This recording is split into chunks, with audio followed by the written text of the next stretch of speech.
No queremos escuchar la voz de hombre, los pensamientos de hombre, la sabiduría del hombre. Queremos escuchar tu voz, Padre. Y a veces tu voz consuela y a veces tu voz reprende y exhorta. Por eso, Señor, hoy caemos ante ti y te pido por mí mismo, Padre, que me des un corazón tierno, un corazón humilde, un corazón sincero. Y Padre, me des la libertad para ser de bendición para mis hermanos, tal y como han sido las 5 predicaciones que hasta ahora hemos escuchado. Gracias por esta última, por volvernos a poner los ojos en la cruz, en Getsemaní, de donde viene todo cuanto tenemos, porque no hay nada de nosotros que hayamos recibido, que no haya sido por gracia, a través y mediante la obra que el Señor Jesucristo hizo en la cruz del Calvario. Por eso, Padre, pedimos que nos ayudes a que estos momentos te honren y te glorifiquen. Lo pido, Padre, en el nombre del Señor Jesucristo. Amén y amén. Cada vez que un predicador da una introducción al tema que va a tratar, intenta cautivar la atención de la audiencia. Una de las razones porque la introducción es necesaria para tomar la idea. Me ha gustado cuando el hermano... se me ha ido tu nombre. Sí, tú, Lorenzo explicaba su aventura como vigilante de la noche.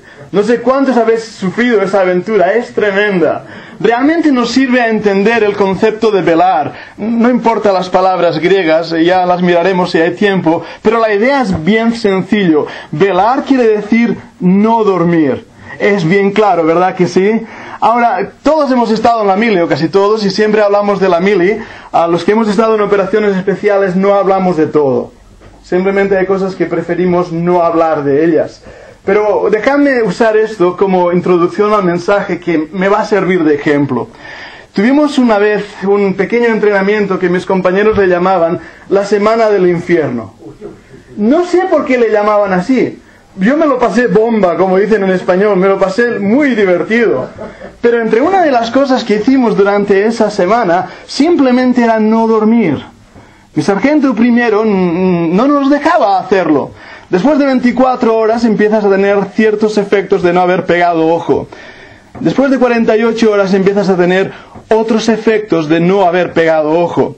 Recuerdo, después de 48 horas nos dejaron dormir 1 hora y nuestro oficial nos dijo: mañana, de aquí a un rato, vamos a andar 24 horas y no dejarás que tu mejor amigo se apoye en tu hombro.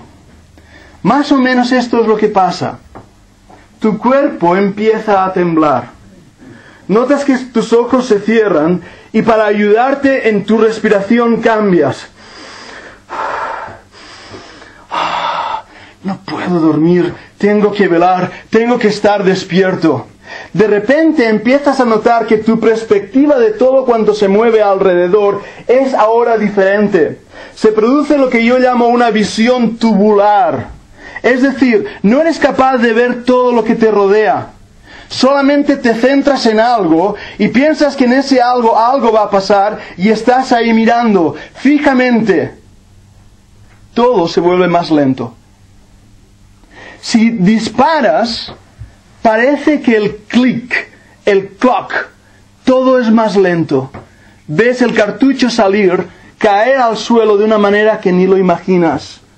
Y en esa situación, donde por horas no has dormido, tu cuerpo está en un estrés que llega al dolor. Pero tú estás ahí porque sabes que no puedes dormir, que debes velar. Cuando oyes disparos, no te importan si silban cerca de ti. Porque si silban, no hay problema. Pasan relativamente lejos. El problema es cuando oyes un crack, crack, crack, crack, crack, crack. Un sonido peculiar de una bala rompiendo la velocidad del sonido, yendo hacia tu cabeza. Eso asusta. Y tú no has dormido. Creo que como predicadores y misioneros, muchos de nosotros hemos estado por años en el fulgor de la batalla. Hemos aprendido lo que era no dormir, sino velar. De hecho, hemos mirado al frente y hemos dicho, aquí estoy, aquí permanezco, estoy firme y adelante y voy a vigilar a mi enemigo. Hemos luchado tenazmente contra la apostasía, la oscuridad de nuestros días. Hemos luchado tenazmente contra el ecumenismo. Hemos luchado tenazmente contra la neoortodoxia, el liberalismo. Hemos luchado tenazmente contra el carismatismo. Hemos luchado contra el pentecostalismo. Ahí delante, con visión tubular. Pero hermanos, cuando un combatiente lucha, aprende que debe intentar evadir su propio instinto y en vez de tener esa visión tubular, mirar a su alrededor, porque los flancos son débiles. Y es a través de los flancos donde el enemigo puede herirnos y derrotarnos. En ese aspecto, amados míos, durante meses ha estado creciendo en mi corazón la realidad que el movimiento fundamentalista ha sido herido por los flancos. Hemos luchado bien la batalla. Hemos golpeado bien a ese enemigo que se llamó el modernismo neoortodoxo. Pero hermanos, el movimiento fundamentalista ha sido herido. Y al punto me atrevo a decir hoy que como un movimiento ha dejado de existir para vivir en tiempos de un posmodernismo, o mejor dicho, posfundamentalismo. Son palabras extrañas para algunos de vosotros, tal vez la primera vez que la escucháis. Pero ese movimiento que llamamos fundamentalismo era un grupo de hombres como nosotros. Hombres que amaban la palabra de Dios, que amaban a las almas, que amaban a sus iglesias. Y decidieron unirse para luchar en contra de aquellos que atacaban el libro santo. En ese aspecto lucharon fervientemente. La palabra velad se encuentra diferentes veces en la Biblia. Y me es interesantísimo notar el contexto en los cuales aparece. Prometo que no he copiado el mensaje, ya lo tenía aquí. Pero voy a leer los dos versículos y por causa de tiempo, y voy a leer bastantes versículos, simplemente seguidme, ¿de acuerdo? No os preocupéis, no os dejaré dormir. ¿Bien? Velad se encuentra primeramente en un versículo que quería leer como mi versículo base en Lucas 21 y versículo 36.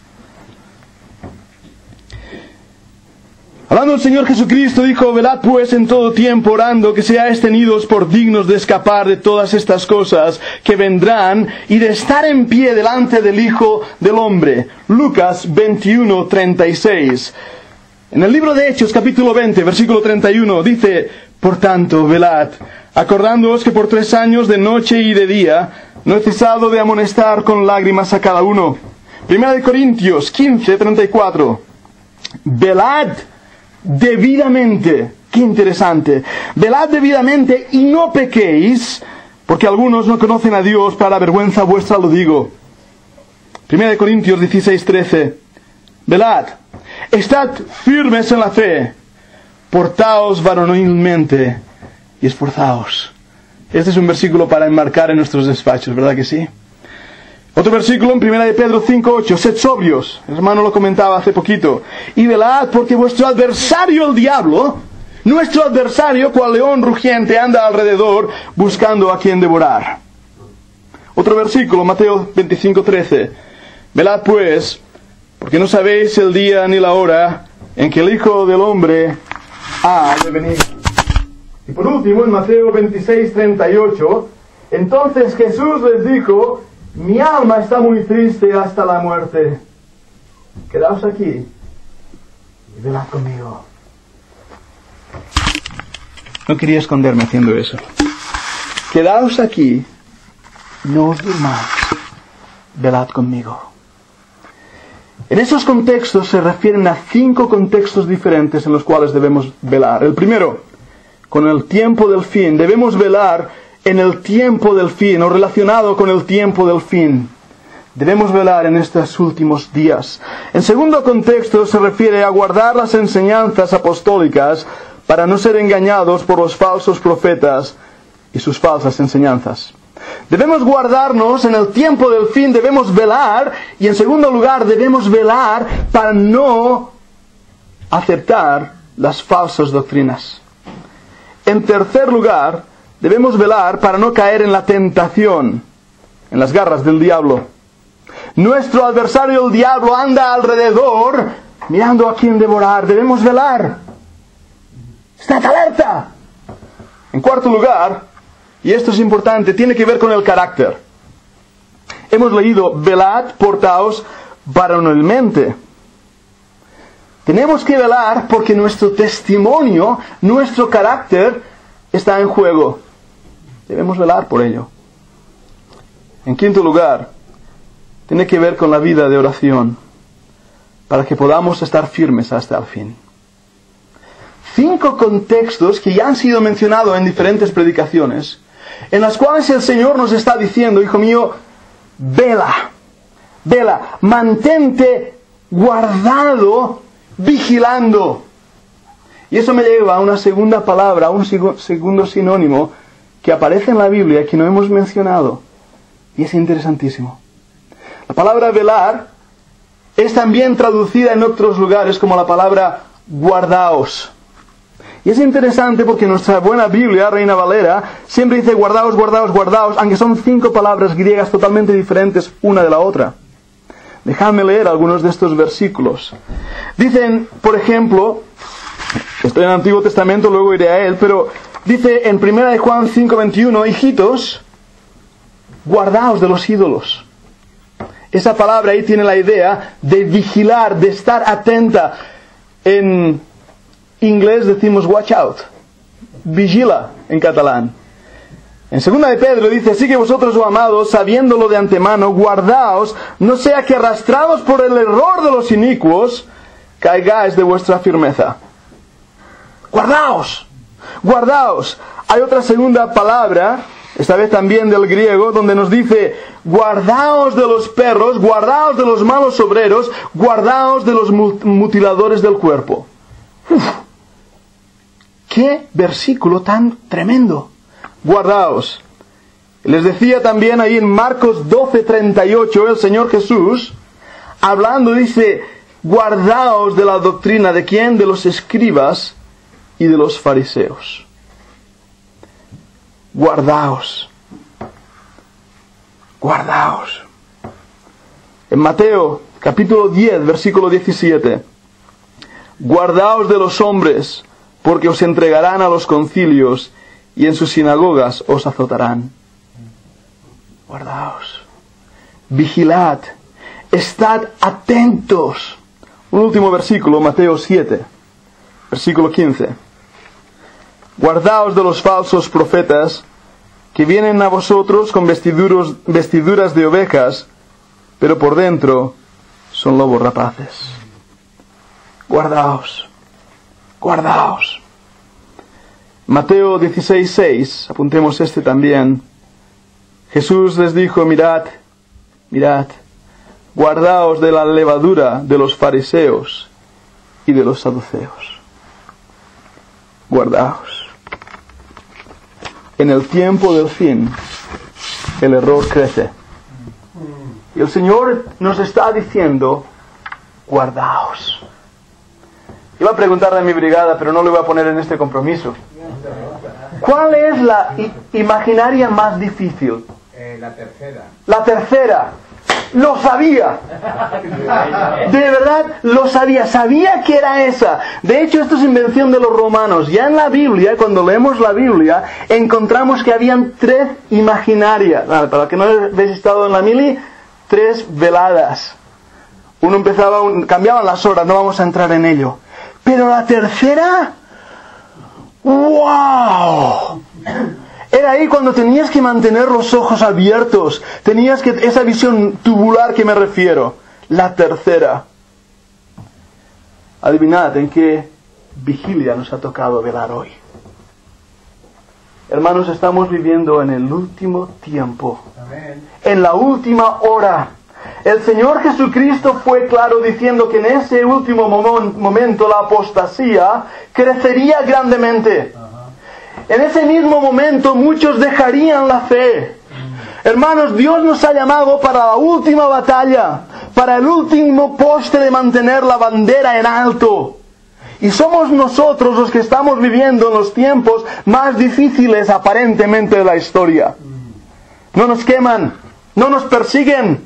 Tal vez alguno tiene la osadía de insultarnos y llamarnos Biblia con pata o predicador o algo así. Pero sin embargo, no tenemos miedo de salir a las calles y poder manifestar: Jesús es el Señor, Él es el Salvador. Intentarlo, alguno de nosotros en esta tarde vayamos a la plaza y gritemos en voz en grito: Cristo es Dios. Nadie te va a quemar por ello. Pero hermanos, en esta última hora, la apostasía está creciendo tanto que ya nadie escucha. Ya nadie quiere saber. Y dentro de iglesias evangélicas se ha dejado el santo libro de Dios para predicar doctrina de hombres. Y en vez de poder defender la fe que ha sido dada una vez a los santos, estamos viviendo un tiempo de lucha y de miseria. Ahora, he hablado antes de la neortodoxia, es una palabra difícil. Voy a intentar simplificar las cosas. Aquí tenemos la verdad, aquí tenemos la mentira. ¿Eso lo entendemos bien? Hubo un tiempo donde verdad era verdad y mentira era mentira. Era claro, era evidente. La luz y las tinieblas, lo bueno y lo malo, lo que es de Dios y lo que es del diablo. Claro y evidente. La neoortodoxia, la nueva liberalidad a través de Brunner, de Kierkegaard y Hegel, toda esta filosofía tomó esas dos verdades y los puso aquí en medio. A lo bueno ya no era tan bueno y lo malo ya no era tan malo. De hecho, hizo una tesis y una antitesis y lo unió en lo que llamaron una síntesis. Era como un café con leche. No era café, no era leche, era un barrejat, como decimos en Barcelona. Algo mezclado, eso lo podemos entender, la simplicidad de mis palabras. Pero esa simplicidad era veneno puro del diablo. Porque en ese mismo momento se empezó a enseñar que la Biblia contenía errores, que había mitos y que había leyendas y que Génesis no era inspirado, que veníamos del mono. Y en ese mismo momento Darwin empezó a hablar de la evolución y empezaron a surgir las sectas como los Testigos de Jehová, los mormones. En esos años, 1800, 1900, en el fulgor de la batalla, Dios levantó un grupo de operaciones especiales. En griego les llamamos estratiotes. Soldados que eran especializados en la batalla. Nosotros les llamábamos fundamentalistas. Se levantaron hombres que eran presbiterianos, bautistas, de las asambleas de hermanos, metodistas, wesleyanos. Levantaron su voz en grito y dijeron: un momento, a la ley y al testimonio, dame el libro. La ley de Dios. Y mantengamos nuestro corazón. Dios usó grandemente ese grupo, a tal punto que, hermanos, os digo, conseguimos la victoria. El libro fue defendido. Es cierto que todavía por ahí se oyen de modernistas, pero el movimiento modernista como tal fue apaleado. Hicimos un buen trabajo. Sin embargo, hoy nos estamos encontrando en el siglo XXI con algo totalmente diferente. Permitidme deciros esto. Tengo la sensación que no hemos estado preparados para esta batalla. A lo bueno y a lo malo se lo juntó. Pero ahora se le ha dado la vuelta. Porque ahora lo que era verdad está aquí en este lado y se le llama mentira. Y lo que era mentira está aquí en este lado y se le llama verdad. A lo que era malo está aquí y se le llama bueno. Ya no estamos en medio, ya no es una síntesis. Es totalmente una variación opuesta hacia las dos direcciones contrarias. Atreveros a decir que la familia consiste en un papá y en una mamá con sus hijos, todos casados felizmente bajo el registro. Atreveros a decir que, voy a usar la palabra que Dios usa, la sodomía es pecado. ¿Os dais cuenta? A lo que Dios aborrece, el mundo le llama bueno. A lo que Dios dice es bueno, la humanidad le llama homofóbicos. ¿Qué palabras más raras tienen que inventar? A lo que la Biblia dice, esto es pecado, se llama robar. Oh, no. Es una enfermedad, es una cleptomanía. A lo bueno se le llama malo, a lo malo se le llama bueno. Una vez más, quiero usar palabras sencillas, una vez más. A esto se le llama gnosticismo. Los que habéis estudiado del gnosticismo me vais a entender. Los que no, por favor, tened paciencia un ratito conmigo. El gnosticismo fue la misma herejía que tuvo que enfrentar los apóstoles en 1 y 2 de Juan. El gnosticismo decía que Cristo no era Dios, sino que era una especie de demiurgo, de emanación de Dios. Bien, el hermano Bucher esta mañana ha tocado un tema interesante sobre los mormones. Y cómo estamos intentando evolucionar hacia un ser supremo. Lo que voy a decir ahora está registrado en los libros de ciencia. Los libros de ciencia. Dice que el hombre sigue evolucionando. Lo sabíamos, ¿no? ¿Y hacia dónde está evolucionando? Hacia un Dios. Le llaman el superhombre. Lo gordo, hermanos, es que esta doctrina está entrando en la iglesia. El carismatismo, en el fondo, es la misma doctrina gnóstica. Es lo mismo. Es interesante darnos cuenta también que justamente ahora ha aparecido a la luz pública la gran librería de Nag Mahak con el Evangelio de Judas. No sé si lo habéis escuchado, estos libros. ¿Y qué es lo que ha pasado? Que ahora el Evangelio del Señor Jesucristo no es el verdadero. Hay un secreto escondido. Hay un secreto que ha sido ahora revelado a través del Evangelio de Judas. ¿Y quién es el malo en el Evangelio de Judas? Adivinadlo. El Señor Jesucristo. Porque Judas simplemente lo que hizo fue seguir al Maestro. Y Judas se ofreció a sí mismo para salvar la reputación de Jesús. Eso es gnosticismo. Y el gnosticismo está entrando en nuestras iglesias. En la manera de pensar de la sociedad estamos viendo tiempos peligrosos. Es la última vigilia. ¿Estamos preparados para ello? No lo sé. Porque en medio nuestro ha habido tal rechazo del conocimiento bíblico y tal crítica hacia aquellos que han querido estudiar la palabra de Dios, que me pregunto si hemos estado intentando ganar almas demasiado tiempo y hemos perdido de vista al estudiar el libro eterno. Y por eso no hemos tenido un mensaje que darles. Y no estoy en contra de ganar almas, no quiero que se me malinterprete, por favor. ¿Pero me entendéis lo que estoy diciendo? Escuchaba de un misionero que tenía una libretita ahí en su hoja y hablaba con una persona y decía, mira, tienes que hacer esto, eres salvo, sí, amén, convicción, pa. Como churros creamos salvados, contamos en nuestras cartas de oración cuántas almas se han salvado, lo enviamos y decimos, gloria a Dios, he cumplido la gran comisión. Estás durmiendo.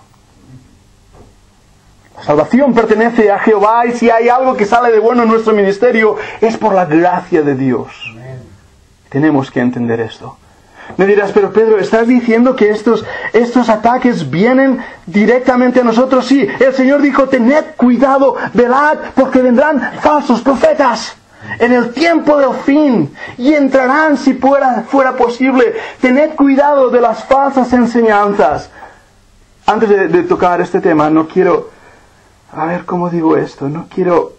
A ver, ¿quién cree en el rapto? Voy a ponerlo de esta manera. ¿Podéis levantar la mano los que estéis esperando al Señor en cualquier momento que va a ser arrebatado?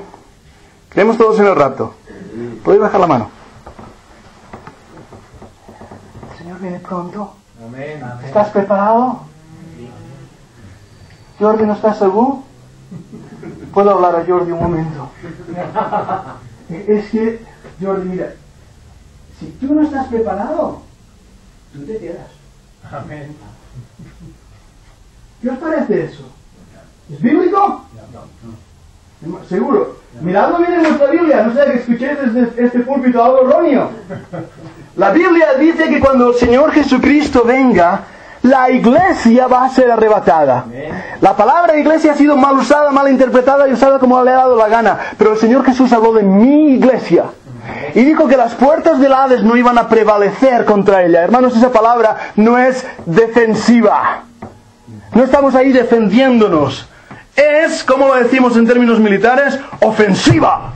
Ahí hay una pared, ahí hay un objetivo. Yo voy a por él. Hermanos, la iglesia del Señor Jesucristo ya tiene la victoria. Sin embargo, en nuestros círculos y muy cerca de nosotros, se está predicando que solo un grupo va a ser arrebatado. Se le llama el rapto parcial. Esto no es bíblico. La Biblia dice que toda la iglesia del Señor Jesucristo va a ser arrebatada. Solamente el remanente va a ser arrebatado. Perdonadme, hermanos. El verdadero remanente es la iglesia. Tenemos que darnos cuenta de esto porque estamos dejando infiltrar malas doctrinas. Ahí hace poco algo que me asombró. Me asombró profundamente y me entristeció. Decía que la salvación es solamente en tiempo presente. Ahora, no sé si habéis entendido lo que he dicho, a mí me asusta. ¿Qué quiere decir que la salvación y los verbos usados en la salvación, en los versículos de salvación están en tiempo presente? Ya, el hermano Jordi lo ha usado como ejemplo. Hermano Buker, ¿crees? ¿Ahora? ¿Crees en el Señor Jesús? ¿Ahora? ¿Qué pasa si dejas de creer? ¿Qué pasa si mañana no crees? Leo en mi Biblia que aquel hombre que fue crucificado en el Señor Jesucristo creyó. Y el Señor le dijo, hoy estarás conmigo en el paraíso. Yo sé que muchas veces hemos estado hablando de una creencia fácil y tenemos que darnos cuenta, hermanos, que no estamos buscando en nuestras iglesias convencidos, sino convertidos. Hay una gran diferencia. Hay una gran diferencia. Me asombra de iglesias de oír que tienen 300 miembros, cada año tienen 300 miembros y cada año se convierte en 400. No me salen los números. Pero es lo que pasa, son muchos convencidos y pocos convertidos. Sin embargo, a pesar de que muchos creyentes, y es la última hora, se han dormido, a pesar de que muchos creyentes andan en la mundanalidad y en el pecado, por más que choquen mi teología, si han sido renacidos de nuevo, sellados con el Espíritu Santo de la promesa, si han nacido de nuevo, primeramente van a ser llevados con Dios, van a tener que dar cuentas a Dios de muchas cosas, pero no pierden la salvación. Me duele en el alma que una doctrina tan importante como es la salvación sea puesta en evidencia y en duda. Calvino le llamó la perseverancia de los santos. No sé por qué lo dijo Calvino, ya estaba en la Biblia. Aquellos que somos salvos por la gracia de Dios, hermanos, vamos a perseverar en él. ¿Fue Judas salvo? Yo tengo la respuesta, está en la Biblia. Dice que el Señor sabía desde el principio que no creía. ¿Fue el apóstol Pablo salvo? ¿Tenéis alguna duda? Yo tampoco. Por la gracia del Señor. Además, hablando de la gracia, ¿qué es lo que yo tengo que no haya recibido? Soy salvo por gracia. Soy santificado por la misma gracia. Espero no ofender a nadie, y yo no soy wesleyano en mi teología. Wesley enseñó que la santificación era una segunda obra de gracia. De esta manera nuestra salvación está incompleta hasta que no llegamos a ese punto donde hemos sufrido una especie de revelación o de crisis y somos santificados, y entonces sí, ya está. La Biblia me enseña que en el momento de que yo soy salvo, todo cuanto necesito en mi depósito eterno está ahí. Amén. Sí, incluida la santificación y la santidad en mi vida. Al menos la santidad posicional. Porque, hermanos, no hablo de vosotros, no os conozco tan a fondo, pero dejadme deciros algo. Conozco a un hombre que, ¿qué hombre? ¡Fua! ¿Qué pensamientos que tiene? ¿Y qué maneras que tiene? ¿Y qué formas que tiene? Os puedo hasta decir su nombre. Se llama Pedro. ¿Y ese hombre cómo es? No sé si tan siquiera si va al cielo será por pura gracia. Amén. No puedo hablar de vosotros, pero puedo hablar de mí. Y sé que todo lo que yo tengo ha sido dado por ese depósito eterno que se halla en el Señor Jesucristo. Y nada que yo tengo ha sido por mis méritos. Y perdonadme que me altere. Y perdonadme que predique a voz en cuello. Pero es que, hermanos, estamos recibiendo doctrinas erróneas y nos las hemos empasado. Eso es catalán, ¿cómo lo decís? Tragado. Totalmente. Totalmente. Hemos intentado filtrar aquella cosilla, aquella mota, nos hemos tragado la viga. Y el fundamentalismo suele decir, no, es que en los fundamentales, unidad. ¿Cuántos fundamentales? 5, 15, 12, depende de la lista, ¿verdad? Pero en las diferencias, libertad. Y sobre todo, amor, mucho amor. Mentira. Ese era el ideal del movimiento fundamentalista. La realidad del movimiento fundamentalista es que no lo ha matado el enemigo. Luchamos bien, hermanos. Lo que ha matado el movimiento fundamentalista hemos sido nosotros mismos. A él le dejo dormir, no os preocupéis. El movimiento fundamentalista nos hemos cargado nosotros mismos. Nosotros mismos. Nuestros flancos. ¿Habéis luchado alguna vez con una espada? Yo lo hacía cuando era niño. Es divertidísimo. Tú desenvainas la espada y cuando desenvainas tienes que atacar adelante, a la cabeza del enemigo. Yo creo que el pobre Pedro erró el blanco. Iba por el cráneo, dio en la oreja. Pero es como se hace. ¿Qué es lo que ha hecho el fundamentalismo? Estaba preparado para desenvainar. Ahí estaba Alejandro a mi lado. Estamos delante del enemigo. Viene el enemigo, estamos centrados. Visión tubular. ¡Fuah! ¡Ay! ¿Te he cortado el cuello, Alejandro? Lo hemos hecho así. Lo hemos hecho así. Ya, sí, los fundamentos. ¿Qué importa? ¿Qué importa? Una de las cosas que creo que nos falta es convicción de lo que creemos. De verdad. Yo sé, tengo mucha confianza contigo. El hermano a lo mejor no es bautista. No pasa nada. Tiene convicciones, sabe lo que cree. Hay hermanos que son de las asambleas o en el movimiento fundamentalista. Hay presbiterianos. ¿Hay algún presbiteriano aquí? Van al cielo también, no os preocupéis. ¿Ah? Hay bautistas. Bien, ¿sabes lo que me gusta del hermano Antonio Díaz aquí o del hermano Alejandro o de David Bell? Son hombres de convicciones. Y han dicho, yo soy bautista y lo voy a hacer hasta que me muera. Amén, hermano, gloria a Dios por ello. Hace unos años escuché a un predicador decir, el mejor nombre que puedo poner a una iglesia es bíblico. Amén, hermano, ten cuidado, estás entre bautistas, pero está bien, si esa es tu convicción, ¿bien? 2 años después tuvo una iglesia y le puso un nombre de bautista. Yo no lo entiendo. Está bien, el Señor a lo mejor tocó su corazón, no lo sé. No es importante el nombre ni el hecho, y estoy usando ejemplos, ¿bien? Para que me entendáis. ¿Sabéis cuál es el problema? Que hemos perdido nuestras convicciones. Y hemos luchado por tonterías, y nos hemos enfrentado y peleado por minudencias, y mientras nos hemos ido tragando las falsas doctrinas. Oh, el pentecostalismo no va a entrar en mi iglesia, porque yo no permito música pentecostal. Ya voy viendo a David Bell, pobre, ya tiene la unción. Esta mañana levantamos las manos. Bueno, pero vamos con cuidado, ¿no? En una predicación en medio nuestro, no menciono nombres, y no son críticas, son ejemplos. Yo escuché a un hermano empezar a orar al Espíritu Santo. Y luego pensé, bueno, no pasa nada, yo sé que el hermano es un buen evangelista, tiene buen corazón, no es un teólogo, no pasa nada. Lo que yo pensé, en su mensaje empezó a predicar sobre los vientos del Espíritu.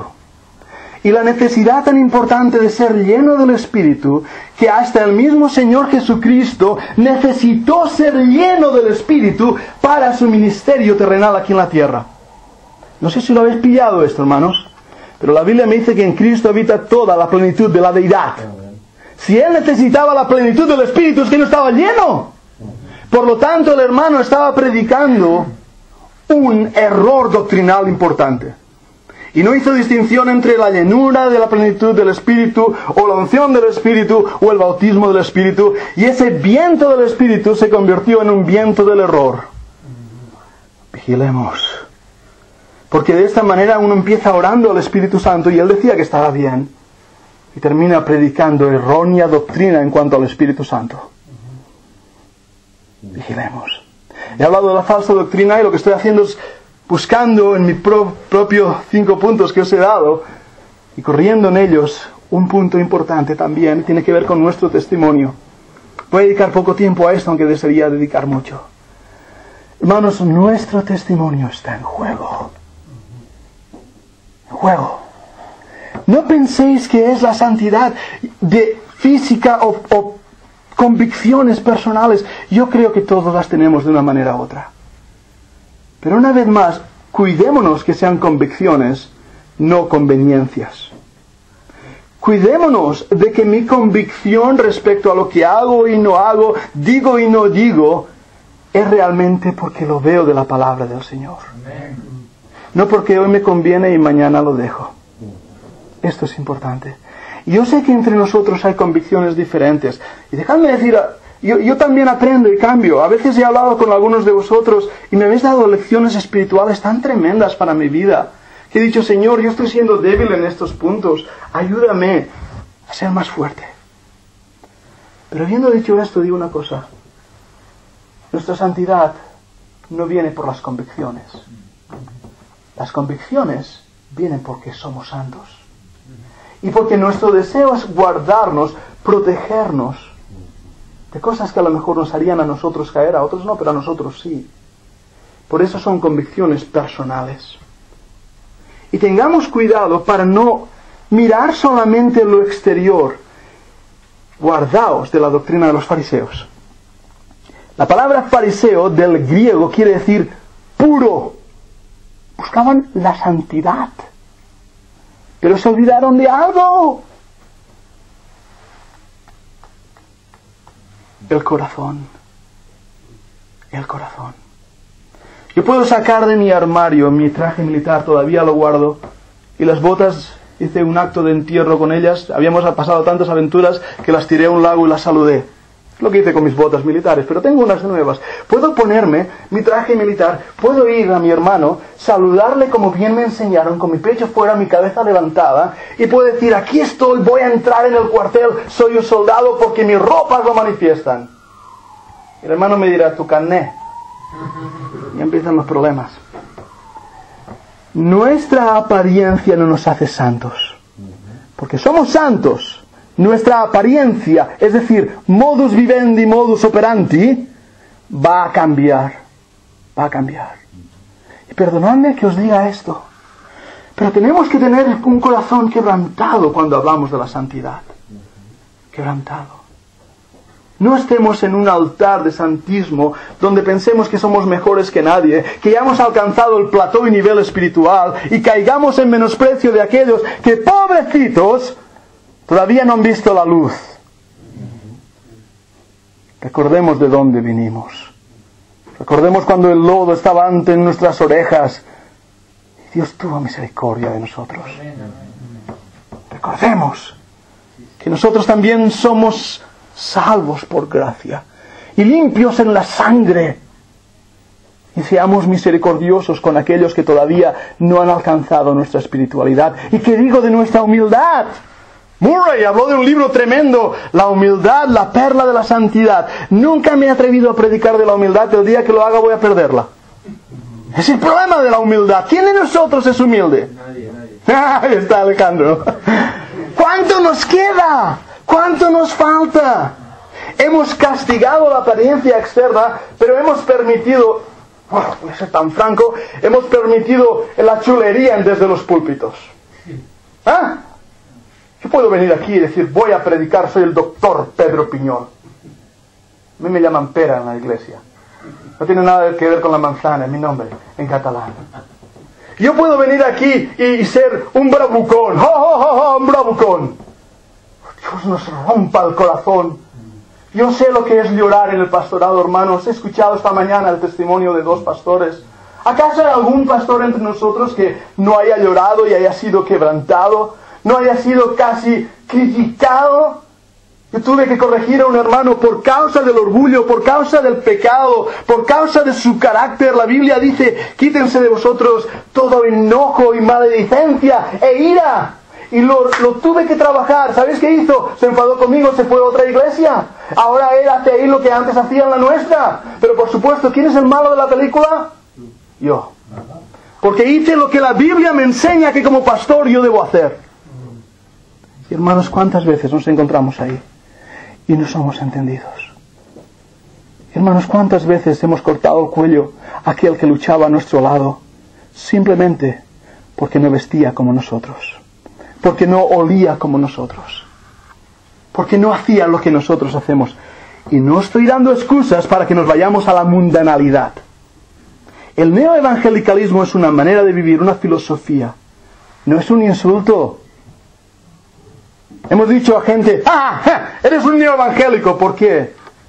Porque no sabíamos cómo llamarle. Y claro, decirle burro sonaba feo. Así que le hemos llamado neoevangélico para insultarle. Dios nos perdone por eso. No es esta predicación una defensa de haz lo que quieras y vivas como quieras. Es un llamado a la santidad y a velar en oración. Porque el Señor viene pronto.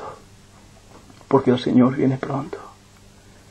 Y cuando el Señor encontró a aquellos discípulos en Getsemaní durmiendo, ¿recordáis lo que les dijo?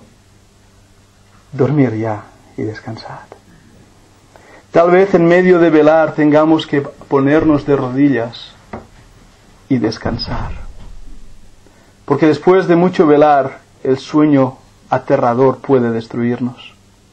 Pero el mensaje de la cruz es, ven a mí a descansar. Dios me ayude a mí mismo a ser lo que digo ser. No un hipócrita. No tener un doble estándar. No tener una convicción hoy y otra mañana. A ser sincero, leal, humilde, fiel al Señor. Y poder tener esas conversaciones como hoy en la mesa. Sí, hemos disfrutado. Mucho, mucho. ¿Cuánto más disfrutamos hablando de Él? Hablando de aquel que sin haberle visto le amamos. Cuando estemos ante su presencia, muchas de estas cosas habrán pasado. El Señor no nos va a preguntar, ¿cuántas almas se convirtieron contigo? Dios no buscará en nosotros medallas, buscará cicatrices. Algunos ya las tenéis. Pero Dios os sigue pidiendo, nos sigue pidiendo que seamos fieles. Sé fiel hasta la muerte, yo te daré la corona de la vida. Soldado de Cristo, ya tenemos la victoria. Lo único que el gran capitán exige de nosotros es mantenernos en el puesto. En medio de la noche, en nuestro atalaya, seguid predicando. Hasta que la voz de nuestro Señor nos llame a su presencia y nos diga, bien hecho, buen siervo y fiel. Vamos a orar. Señor, ayúdanos en lo que hemos escuchado y en lo que he dicho. Padre, había orado para que tú me ayudaras a decir lo que fuera necesario. Aún habiendo muchas más cosas que decir, están ante tu presencia.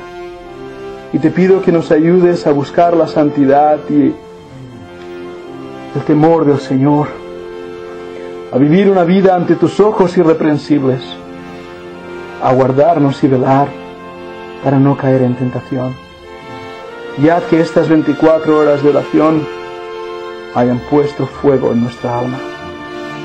Ayúdanos para que cuando tú vengas a buscarnos, nos encuentres fieles.